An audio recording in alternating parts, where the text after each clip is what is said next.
Gary, there's bird dung on Georgianne, but you've it reversed that far in, the camera can't see it. Only clean the bits that we need it to. Is that why you put that one there and you'd me running around it with a step ladder earlier on? You always tell me you work smart, not hard. No, I told you. Do as I say, not do as I do. That's where this is where this went wrong. Guy, why's the two cameras here and why am I leaned up against this here cable reel? Well, You haven't really told me much about what's expected of me today. well, for once you're going to get asked the questions. You're always the question asker, and now you're going to get asked the questions. That's not how this works. So. I actually As don't the know. day. I actually don't know how I feel about that. You get so used to asking questions, and it becomes second nature to you, and you're listening to the answers, and you're maybe understanding, wanting to find out a little bit more. And About the next question. no, but you're wanting to try and lead. That's not my style, and you know it. I'm not the guy who goes out with a list of questions and just asks them whether it has to be done. But you're all, you're listening and understanding. It's, I don't know, never actually been put in that situation. So what do you want to ask me? Is it something easy? Well, Can I walk out at any time? No. If I get out clause? I actually am genuinely starting to panic in my own head here. I'm not even joking you. No, it's like, it's an important year for Grassmen this year. Oh yeah, well, It's like, yeah. what is it, 10 years? 2020 Aye. is 10 years of Grassmen. It's also going to be one of the most talked about years in the history books for all time.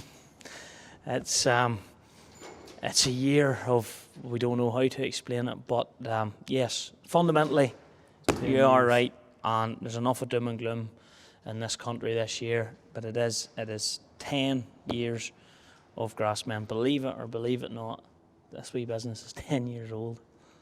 A decade. I know. A decade of me asking questions. So, like, it's a commonly asked question that comes in all the time. Like, what is Grassmen? In your words, like, or what has it evolved into?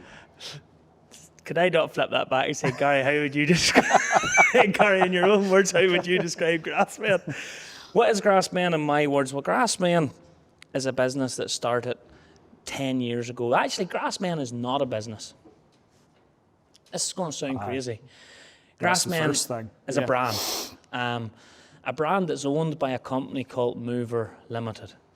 Mover Limited was initially set up before Grassmen as a road haulage company, and it is now ultimately diverse and an HGV training company. And I suppose when we strip everything right back, that's where your and my love of all things lorry come into the whole thing, and I have a great interest in training. And training at the start was HGV CPC training. Probably at the very start helped to fund, get the brand called Grassmen up and running. And so I think a lot of people think Grassmen is a business. Grassmen is not a business. Grassmen is not a company.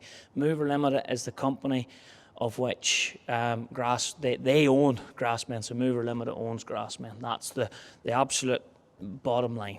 Mm-hmm. Yeah.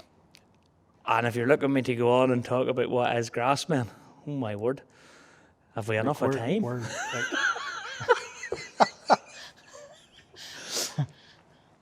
Grassmen was, there was... where did it come from? Well, Grassmen came from probably primarily driven by my love for all things tractors, machinery, silage, farming, all of the above. And when I was a young fella, all I wanted to do was drive tractors, farm, do all of these things. And I often tell people, especially when I'm talking to groups of people, which is something we do back and forward, is that when my GCSE results come out, and this is a long time ago, this is 20-something years ago now, I was out carting silage on a Massey 3085 with, if I've got this right, a Bosch turbo on it, dyna shift, and she whistled between every gear. What a machine she was. And I was out carting Memories silage there, on huh? the North Antrim coast. Certain people will know that tractor, and that's where I was. My results come in, my mother opened them up, and I had the very first Sony Ericsson phone with the interchangeable front screens. Wow. And 20 minutes a month talk time. Is this one of the call me, 12p, ring me back? 12p a text message situation going on here. So my mother rang me and told me my results over the phone. And I was like, Mother, who's honestly checked the name on the top of that? and I mean, that is genuinely, no, that's not made up story. I was like, check the results and that can't be right. There's something not right here. And For a good in a good way? in a good way. So ultimately, I had no intentions of going back to school. None at all. I was done. My two brothers were both at university at this time. My eldest brother, I think, had started his doctorate in some form of biomedical science or something along those lines. No, I'm only joking, Victor, but no, really you are, mate. You know what I'm saying? But no, he was going down that route. My other brother was at university doing mechanical engineering. And then there's me. And all I had in my head, heart, and then all I wanted to do was milk cows, loved milking cows, milk cows morning and night, and driving tractors. That was the life for me. But my mother and father weren't farmers. Yeah. So There was no family farm as no such. family farm. We were a farming family, Yes. but there was no family farm. And a little bit of pressure come on. I'm not going to lie now. Between my brothers and my aunties and my uncles and all people that I loved, there all of a sudden was a little bit of a united attack. Oh, go back to school, son. And I did. I did it mostly because I thought, to be 100% honest with you, one, I loved my mum to bits, and two, I was scared of her. We're all scared of our mum. weren't we? Still am a little bit. But that's the truth. I wanted to please my mum. I still come from a society, where I'm young enough where I still think it's important, and it's back to the teachings brought into you when you're young. Respect your elders and respect your parents and do as they ask for you. And I sort of thought, you know what, I'll be all right. And I was a wee bit nervous of going to tech and doing things, and I thought, if I go back to school, I'll maybe bluff my way into uni and have an easy life, because my brothers didn't see me do a whole lot there. That's how I felt. That was your reading of the whole thing. Pretty much was, and that's what I did. I walked into Coleraine Inns, which was up in, obviously in Coleraine, and it was an all-boys school, and I walked into lower sixth, and I must say, hand on my heart, from the moment I walked back into lower sixth, I loved school. It went from complete, I could not wait, I would have burnt the place down to get out of it, doing GCSEs, to absolute, this is great. Yeah. I don't know whether teachers' attitudes changed, whether you mature a lot whenever you're off in fifth year, but I went back into school and I loved it. I thoroughly loved it. I loved the subjects, I loved the teachers, we get on extremely well, and we had good fun. I had great fun. And I suppose that's one of the things I always do at talks is always encourage young ones, education is important. It's all right looking back in hindsight, because when you're young, nobody wants to be bothered.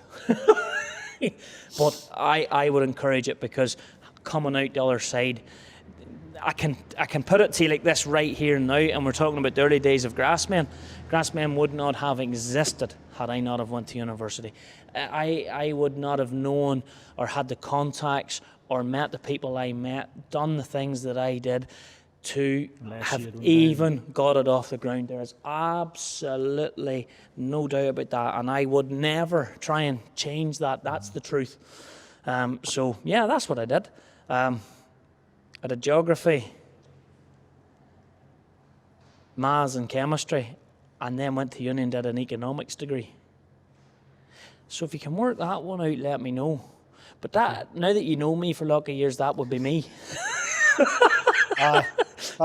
Train for one thing and go and do something completely That different. makes sense, right?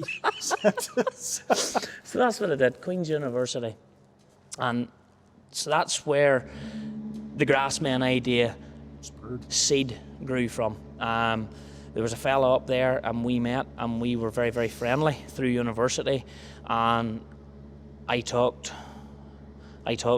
John into staying up with me and working at Porter Contracts because I had found a job there because I was driving home on the train. I don't drive the train. I wanted to, but I was going home in the train to work and it was taking up too much time and I reckoned I was losing money here. Like, this all worked out. Economics degree Economics degree was working. I tell you, I loved my economics degree. Economics and management, I must say. And agricultural economics and management, if we're really getting into the nitty-gritty of it. And but there was a young fella here not that long ago. He was driving the Beast. Remember the young fella, Aaron? Aaron Kennedy that was driving the Beast. And he said he had a simple equation for business. As long as there's more comes in than goes out, you'll make money. Yep. So that's 3 years economics degree summed up to one sentence. He can dance to any 10 seconds. He was only 13, so he doesn't need to bother with Queens. He knows it. He has it worked out. But no, that was it. So we met and we toyed with the idea and we had fun with the idea and we loved working to the man, like Good times.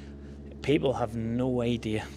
I living in Belfast, right? Okay, it was Belfast, but living in Belfast, being able to go and do a wee bit of uni work, having half a day off, bought my first car at that time, 306, able to go 7 or 8 miles up the road, jump into a tractor or a digger or whatever, and be in the country, work away in the country, late nights ploughing, silaging, all round. It was just, there was nothing to beat it. And it was then I realised I never wanted that lifestyle to change.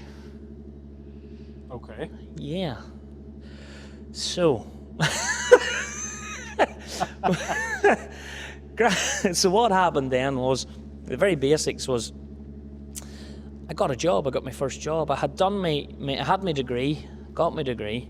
I have a BSc, which I don't like really. I never say, and you'll know that. That's one thing I am against. Business cards, anything like that, I don't believe. It's just me. I'm just Donkey or Gareth. But BSc ons, if you really want to get into the nitty-gritty of it. And I could never work out why an economics and management degree gives you a Bachelor of Science, but look, it does. So there you go. See, that's how my brain works. But got a first job as a storeman, and for a great company at the time called Joseph Morton Seeds, and that opened up. Basically, I drove a forklift. That was it. Unloaded lorries, set up loads, and answered the telephone. And about 3-4 months after I started that, I get sort of taken into an office and told, right, Gareth, we're fed up listening to you. So we're giving you a car and we're putting you out in the road to sell. So that was all right. I said, happy days. This was like getting called up for the Premiership. So off I went, started selling seeds and on farms, and this was it. For me, this was exactly all I ever wanted to do. I was staying close to farms, chatting to farmers. I was able to sell them stuff that they actually needed, not just pointless stuff that they needed, stuff that, and if you could learn a little bit about it and give a little bit of advice in it. I started learning how to sell sprays and silage additives and things like that, and I was able to keep working in the evening times. And then life got very serious. We decided we would get married. So, how to be sensible now, Gary? How do you think about a house? Right. How do you think? Stuff got real. So, and the slurry ban came in around that time. This was an awful hit. Pocket money was getting light. And, you know, I'm looking back, but the amount of slurry you would have spread and worked at throughout the summer months was crazy. Or throughout the winter months, the winter months was crazy. Yeah. So I didn't know what to do. So I said, right, it's only one thing for it, invest in the future. So off we went and get the lorry test. And I do believe around the same times when you get your lorry test, even though we didn't know each other then. Yeah. And off we went, got the lorry test, and I was actually lifting silage. I had left my sort of word in with a couple of hauliers and says, here, look, I've only passed my oil test. If there's anything comes up, give us a shout, because I wanted to get on the road, and I didn't want to have it and not use it.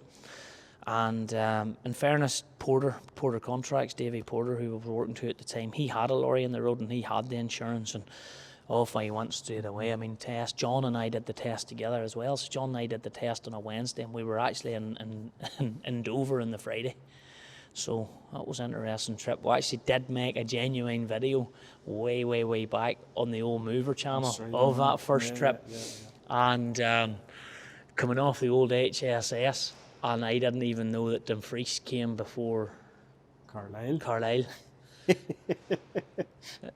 And through the town. And through the town, boy, not a notion, not as much as a clue. Still don't, but I mean, it was even worse then. And that was the thing, you know, you had the braveness. So I know this is all a very long-winded way of getting round to what is Grassmen, but this actually is what Grassmen is. It's this Egypt and all the ways in which he did silly things coming together. But yeah. we did it, and we got a bit of experience in trucks, and then I got a call up. Blair International rung me one day, and he said, any chance you could head off to Dundee? Little did he know. And I says, oh, why? And I was literally chopping silage at